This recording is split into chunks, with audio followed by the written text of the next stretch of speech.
La minute de l'économie sur Cam News 24. Madame, Monsieur, bienvenue à tous. Voici les grandes articulations de votre programme. Suppression des subventions aux entreprises publiques. Le gouvernement camerounais envisage fortement l'idée. C'est que l'accroissement de l'endettement de ces entreprises publiques pourrait constituer à moyen terme un risque pour le budget de l'État. À l'étranger, la coca ne paie plus autant en Colombie. Après 20 ans de guerre contre le narcotrafic, l'exploitation de la feuille de coca a perdu du terrain. Premier producteur mondial de cocaïne selon l'ONU, sur le terrain, cultiver la coca ne paie plus autant pour les paysans, mais elle demeure pour beaucoup la seule alternative pour survivre dans ce pays. Voilà, Madame, Monsieur, pour la vitrine de votre programme économique. La minute de l'économie sur la chaîne Info Cam News 24. Bienvenue à tous.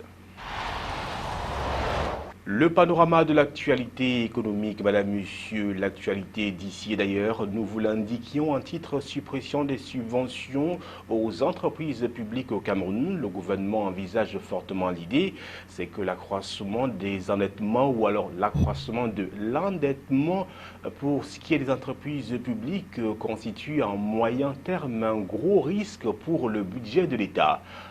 L'accroissement de l'endettement des sociétés publiques pourrait à moyen terme constituer un risque pour le budget de l'État, d'où l'option fortement envisagée d'une suppression des subventions afin d'orienter les structures publiques vers des outils de financement tels que les prêts non souverains des partenaires au développement ou des banques privées fortement envisagées. L'annonce a été rendue publique à travers un communiqué publié au terme de la session du Conseil de cabinet tenue le 25 février 2016 à Yaoundé. Dans l'optique de minimiser les risques d'endettement, l'instance en charge de la régulation de l'activité gouvernementale recommande, en plus du respect de la discipline budgétaire, la maîtrise des charges d'exploitation, la mise en place d'outils de pilotage divers, ainsi que l'amélioration de la gouvernance et l'usage d'instruments modernes d'évaluation de la performance, tels que la notation financière. Entre 2013 et 2015, le chapitre du budget de l'État consacré aux réhabilitations a mené à la mobilisation de 57,4 milliards de francs CFA au profit des établissements publics et entreprises bénéficiaires. Les ministères de tutelle des dites entreprises ont débloqué 19,4 milliards de francs CFA pendant la même période, mais aussi constitués de dettes avalisées ou rétrocédées par l'État ainsi que d'autres dettes commerciales et salariales. L'élaboration des contrats plans signés entre l'État, les établissements publics administratifs, les sociétés à capitaux publics et les sociétés d'économie mixte avait ainsi conduit à la signature de 34 contrats, dont 22 en 2013, 10 en 2015 et 2 en 2016 pour un portefeuille total de 127 organismes dont 86 établissements publics administratifs, 24 sociétés à capitaux publics et 17 sociétés d'économie mixte. Selon le gouvernement, le bilan de la mise en œuvre de cet instrument temporaire de relance des activités des entreprises est marqué par l'insuffisante maturation des projets, les lenteurs dans les procédures de passation des marchés et les difficultés à conduire des transactions avec des fournisseurs à l'étranger. Autant de facteurs qui expliquent que le taux de réalisation financière des contrats plans atteint difficilement 50%. À terme et afin de corriger le tir, les pouvoirs publics envisagent de réactiver la loi de décembre 1999 portant statut général des établissements publics et des entreprises publiques et parapubliques. Il sera question d'appliquer le droit supranational, mais également de parfaire le système informatisé de suivi des entreprises publiques et de parvenir à une extension à l'ensemble des organismes relevant du portefeuille de l'État.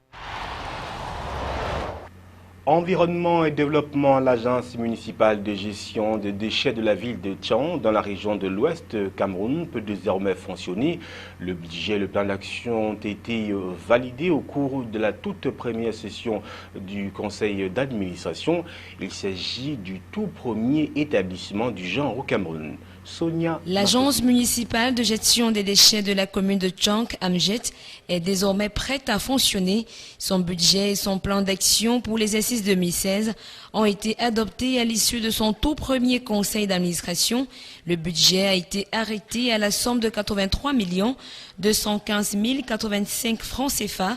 Créée le 24 juillet 2015 par délibération du conseil municipal, l'agence municipale de gestion des déchets de la commune de Tchang a pour mission d'assurer la gestion durable et participative de tous à l'assainissement, l'hygiène et la salubrité dans la commune de Tchang. Sa mise sur pied obéit à une recommandation de l'Union européenne, Nantes Métropole, Gévalor et autres partenaires. Ceux-ci financent le projet de maîtrise de la gestion, du traitement et de la valorisation des déchets solides municipaux dans la commune de Tchang. L'agence veut donc une structure de pérennisation de ce projet calibré sur 4 années et qui prendra fin en 2018. 4 grands axes constituent le cahier de charge de l'AMGED pour l'année 2016. Il s'agira pour le directeur et son équipe de coordonner la mise en œuvre du schéma directeur en matière de gestion des déchets dans la commune, de développer la pré-collecte participative sur le territoire communal, de suivre le décaissement des dépenses du projet MAJ-TV, préparer le plan d'action, le budget 2017 et le transfert des compétences de la commune vers l'agence, assurer la coordination entre les attentes et les actions entreprises en matière de gestion des déchets solides ménagers. De décembre 2014 à février 2016, le projet MAJ-TV devrait permettre de collecter 25% des déchets produits à Tchang, soit 6 695 tonnes.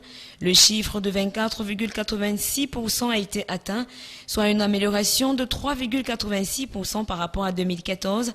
Le schéma directeur de gestion des déchets dans la commune pour la période 2015-2035 a été adopté le 12 août 2015. Pour ce qui est de la valorisation, les objectifs ont été atteints à 65%. 1130 tonnes de déchets ont été traitées sur la plateforme aménagée au quartier Ngui sur la période évaluée, ce qui a permis d'obtenir 80,8 tonnes de compost, un engrais biologique pour l'agriculture, commercialisé à 2000 francs CFA le sac de 50 kg. Autre occurrence qui marque l'actualité économique nationale, mieux vaut tard que jamais, les ex-employés de la défunte Camer, Cameroon Airlines, passent à la caisse depuis quelques temps à percevoir leurs droits. C'est le cabinet Bokolo & Partners, liquidateur de la compagnie, qui a lancé les opérations de paiement. Notons que la Camer a mis la clé sous le paillasson en 2005 avec des dettes de plus de 50 milliards de francs CFA. Bien que les montants mis en paiement ne soient pas divulgués, de nombreux ex-employés ont confirmé avoir déjà perçu leur chèque avec des montants plus ou moins satisfaisants ou alors substantiels selon la catégorie et l'ancienneté au service de la défunte compagnie aérienne publique camerounaise.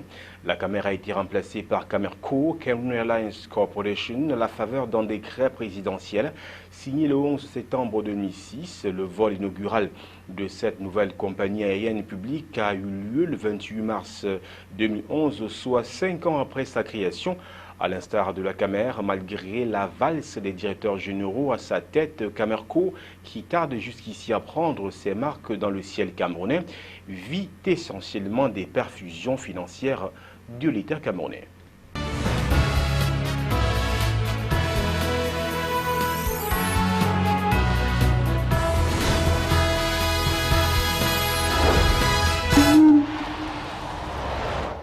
L'actualité économique au-delà des frontières camerounaises, direction la Colombie, où la culture de la coca ne paye plus véritablement dans ce pays, premier producteur mondial de cocaïne selon l'ONU, mais cette culture demeure la seule initiative pour beaucoup dans un pays où il est véritablement difficile de trouver un emploi. On les appelle les raspachines. Ces paysans ramassent toute la journée des feuilles de coca servant à fabriquer la cocaïne. Nous sommes dans la vallée du Cauca, dans les montagnes tropicales du sud-ouest de la Colombie. Avec 4 récoltes par an, le kilo de feuilles de coca se vend moins d'$1, une misère à côté du gramme de cocaïne qui peut dépasser les $100 en Europe ou aux États-Unis.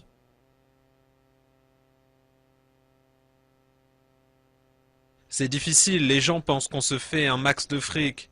Certains, oui, mais pas tout le monde. Ça, c'est pour subsister, pour nourrir nos familles. Mais la coca demeure plus rentable pour le paysan que toute autre culture. Les trafiquants viennent directement ici acheter les récoltes. Les raspachines peuvent gagner $22 chaque soir, soit le double du salaire minimum journalier en Colombie. De quoi convaincre les adolescents de déserter cet établissement scolaire. Beaucoup d'étudiants doivent travailler au champ en parallèle et perdre des semaines de cours. La vallée du Cauca est le royaume de guérillas d'extrême gauche comme les FARC et de groupes criminels qui participent de plus en plus au trafic de drogue après 50 ans de conflit avec les autorités de Bogota. La présence de l'armée s'est renforcée et les combats sont fréquents. Parfois, ils se mettent à se battre et il faut partir en courant. À quelques mètres de là, un laboratoire artisanal. Ici, la chaleur est étouffante. Après avoir fait macérer les feuilles de coca dans de l'eau, du ciment et du sel, ces ouvriers de la drogue écrasent pendant des heures, ce qui donnera une pâte ensuite vendue aux trafiquants. Les ouvriers affirment que les FARC ne leur prélèvent aucun impôt, uniquement aux trafiquants. On n'a jamais eu de problème avec la guérilla. En fait, ils ne se mêlent pas de nos affaires.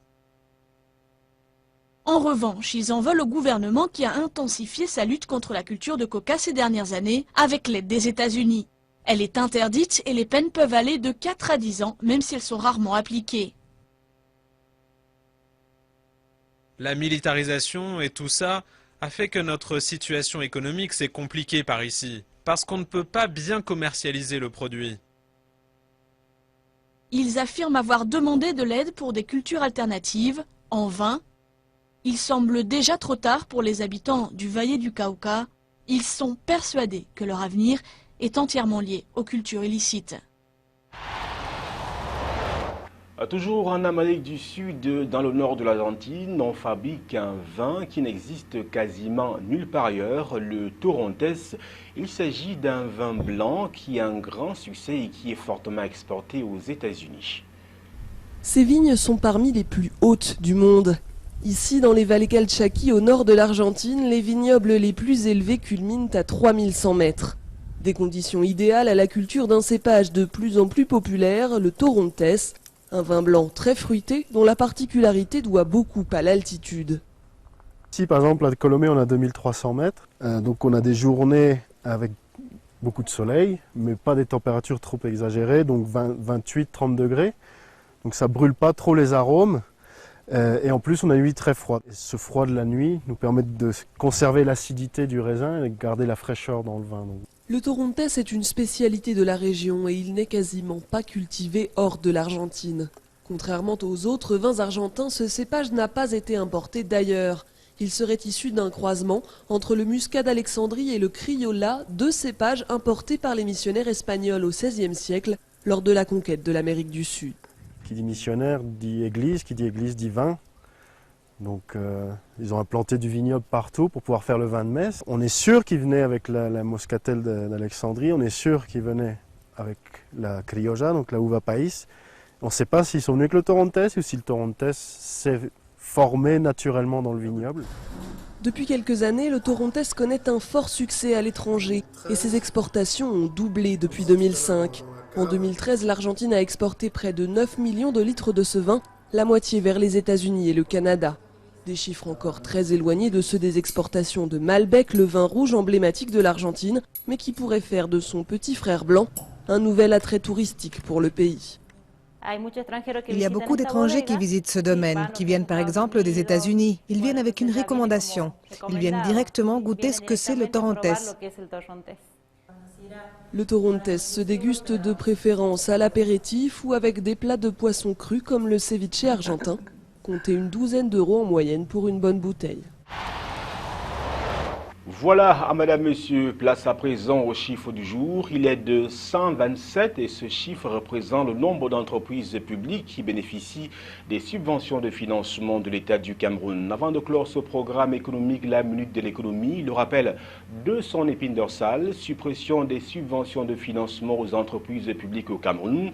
Le gouvernement envisage fortement l'idée, c'est que l'accroissement de l'endettement de ces entreprises publiques pourrait constituer à moyen terme un gros risque pour le budget de l'État. À l'étranger, Colombie, la culture de la coca ne paie plus dans ce pays, premier producteur mondial de cocaïne selon l'ONU, mais pour beaucoup, elle demeure la seule alternative pour survivre dans ce pays, difficile. Voilà, mesdames, messieurs, c'est la fin de ce programme, la minute de l'économie sur la chaîne Info, Cam News 24. Merci à toutes les équipes techniques et rédactionnelles réunies autour de Yves Ansem Tadioufo et Sonia Mafoting. Nos programmes se poursuivent. Au revoir.